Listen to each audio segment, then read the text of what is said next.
Oh boy. Okay, friends. Hi, Doc South here. Whew. Yeah, I was just sitting here thinking about snacks for some reason. Of course, one of my favorite being Cheez-Its. Nothing, oh God, nothing better than a Cheez-It. One thing I find you're well advised to do with Cheez-Its is let them breathe. Yeah.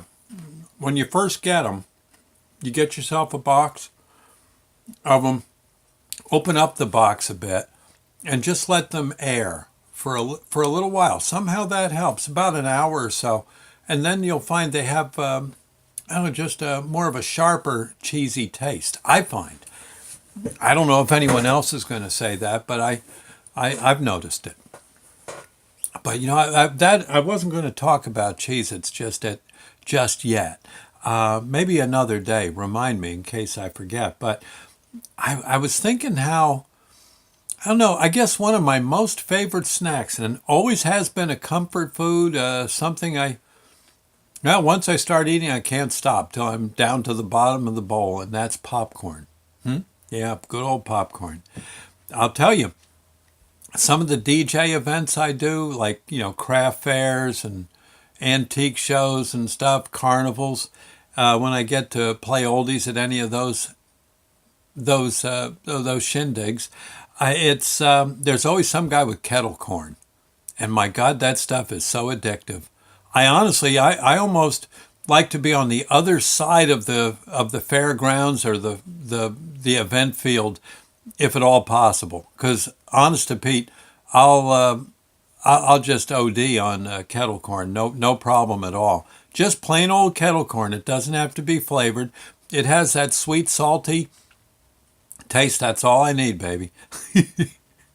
And I'll talk it up. I'll talk up the kettle corn. Next thing you know, the guy sends someone from his kettle corn booth. Maybe someone who's working working the crowd.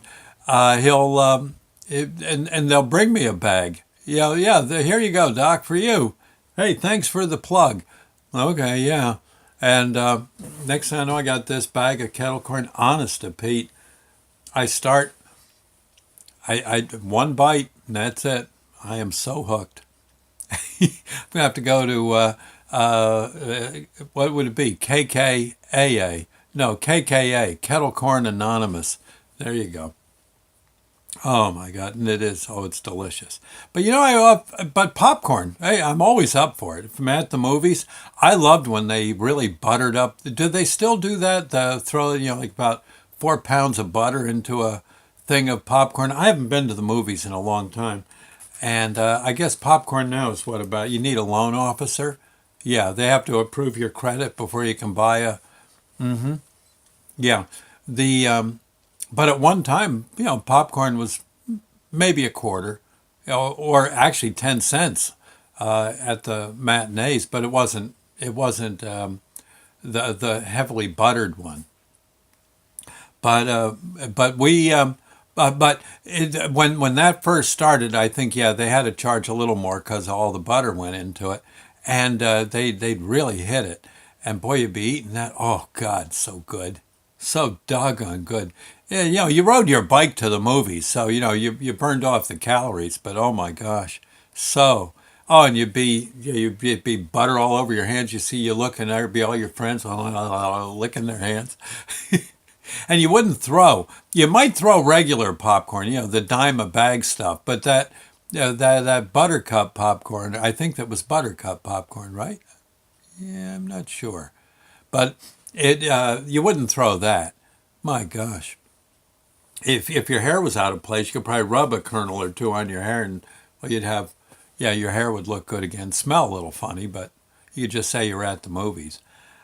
People would understand. The That was good stuff. And I always liked that towards the bottom there'd be hunks of popcorn that were just totally immersed. They were nothing but butter with a little with a little husk. Yeah. Oh yeah. But at home on Friday nights, again back. Oh, this would be in the 50s. There was this one popcorn that came out, and I think you can get something like it. It was called TV Time popcorn. It was popcorn was probably one of the first of the blister packs. Yes, there would be it was like a package. It could hang on a hook. I believe that's how they did it. That, or maybe it was in a little box and you could line them up in the box. But there was a segment for the popcorn, a segment for the oil, and a little segment for the salt. Right. And the oil was, yeah, it was congealed. It was like shortening almost.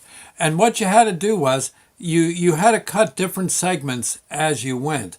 You cut the oil pouch, put that into a pan, a saucepan with a lid. Oh my God, make sure you got a lid. Okay. If you don't, when the popcorn starts popping, oh my gosh. Yeah. And it's coming out of the pan all over the place. Some of it lands in the fire. Now the popcorn's on fire. Yeah, gosh. No, what you got, yeah, so you start with the shortening. You get the shortening kind of heated up. Then you cut the next part of the blister pack. In goes the popcorn, right? And then you set it all aside. Of course, put the lid on. Next thing you know, you got popcorn. And you take that salt and throw the salt on it. It was a lot of salt. But in it went. And there you go. And frankly, that was, had everything you needed to make popcorn there in one handy dandy blister pack.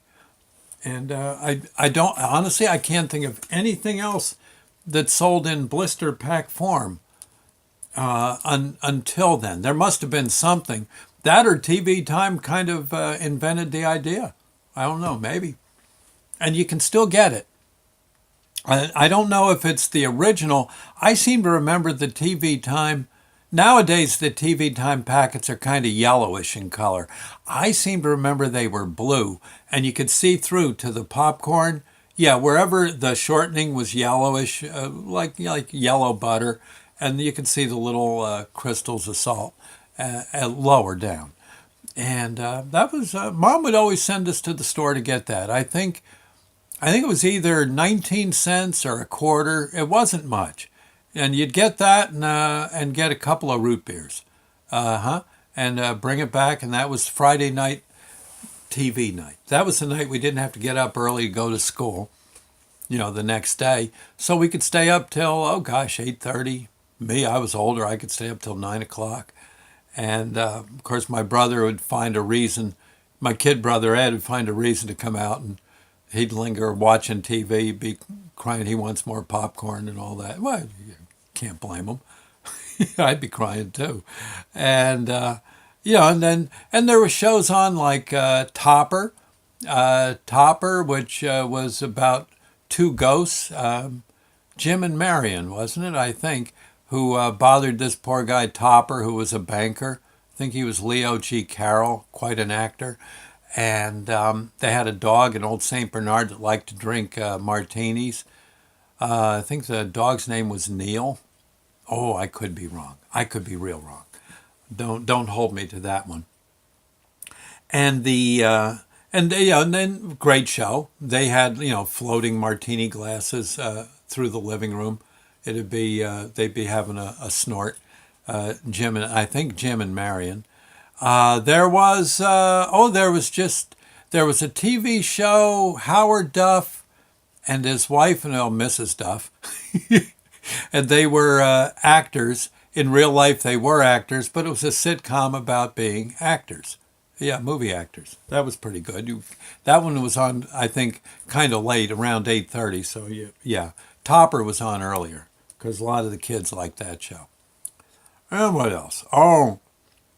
But then eventually, Mom got the idea. She saw where Jiffy Pop was available, and she kind of turned her back on TV Time for a while because you had Jiffy Pop was based. In fact, I think you could. I'm going to look today, but I think it is available at supermarkets even nowadays. I'm going to have to see if TV Time is too, but I think Jiffy Pop for sure. You got everything you need right in a little aluminum pan, and as the pop you got to be real careful to shake everything like crazy. And you need, I believe you don't want an electric stove. I think you need one with gas.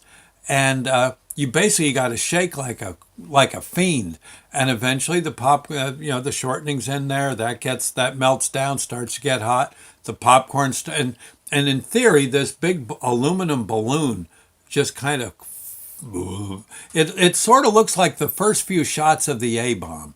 Yeah, if you do high speed video of an A bomb going off, it kind of and then eventually goes to the mushroom cloud. The popcorn just lays flat, and then all of a sudden, just starts to expand, and we do it. Eventually, Mom had to go back to TV time because for some reason or another, the doggone popcorn would just you'd open it up and it'd be like charcoal in there, and you say, "Oh, yeah, hey, Ma, what?" She says, "I know we're going to get better popcorn than this." She was so mad. I think now they've improved. I think they've made the pan a little thicker. It was just basically like you were cooking it on aluminum foil at one time. I think they've got it a little thicker and works nicely. At least I've seen people how-to videos, and the big thing was shake it and use a gas flame, not electric. That's what I've seen in the videos. Again, I'm not an expert, but yeah. Neat. Other than that, I know like Sandy and I, we just keep a pan that's real thick on the bottom, and you make popcorn there. Some oil, popcorn, bingo. Yeah, 10-cent snack, and darn good one too. So I like putting spaghetti cheese on popcorn. Have you ever tried that? Yeah, it's not bad. Now another thing you can do real quick. I see we're running low on time here. The is Cheerios. Have you ever done that? Fried Cheerios? Yeah, what you do is you get butter. Okay, it should be butter. Melt that. Put in some Worcestershire sauce. A healthy dose of Worcestershire sauce.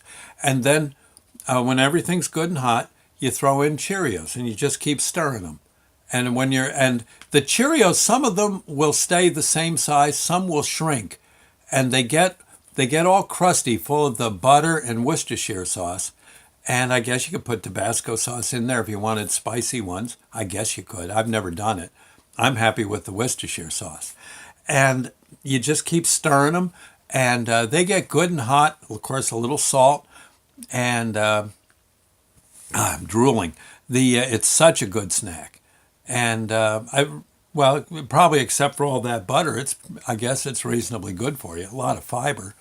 Then again, there's a lot of fiber in popcorn too. Now to think about it, but you get the idea. Yeah, fried Cheerios, very very tasty, and you'll know when they're done. They get all good and warm, and again, many of them will shrink. Don't be alarmed. They're going to be the good ones. They're the ones you want to eat.